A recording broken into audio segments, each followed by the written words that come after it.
ચમચો મજામાં બધો તો આજે આપણે એકદમ નવી જ રેસીપી લીલા વટોણા અને લસણની કળીઓનું શાક બનાવવાનું છે. તો લહડો શરૂ કરી દઈએ. તો એના માટે એક બાઉલમાં પાણી લઈને વટોણા નાખીને થોડું મીઠું નાખીને 8 થી 10 મિનિટ બફાવા દઈશું અને 8 થી 10 મિનિટ પછી બફાઈ જાય એટલે નેતારી લેવાના છે.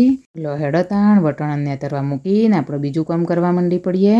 તો એના માટે એક પેનમાં તેલ લઈને તેલ ગરમ થાય એટલે અંદર બધા ખડા મસાલા નાખી દેવાના છે અને એ સતળાઈ જાય એટલે આદુ લસણની પેસ્ટ નાખીને સતળી લેવાની છે. એ સતળી જાય એટલે અંદર ડુંગળીની પેસ્ટ નાખીને નહીં સતળી લેવાની છે. ને એ સતળી જાય એટલે અંદર ટોમેટાની પેસ્ટ નાખીને નહીં સતળી લેવાની છે.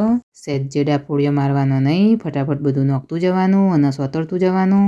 લહેડો તાણ બધું સતળી જાય એટલે અંદર હળદર, લાલ મરચું, ધાણા જીરું, ગરમ મસાલો નાખીને બધું હરખી રીતે મિક્સ કરીને ઢોકીને 3 થી 4 મિનિટ ચડવા દેવાનું છે.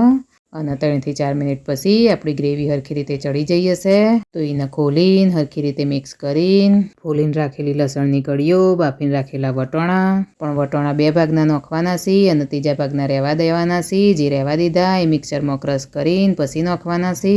લહેડો તાણ બધું નોખી કરવાનું પતી જાય એટલે ઉપરથી પાણી રેડીને હલાઈને જેના વગર ના ચાલે એવું મીઠું નાખીને ફરીથી બધું હરખી રીતે હલાઈને ઢોકીને 5 થી 7 મિનિટ ચડવા દેવાનું છે.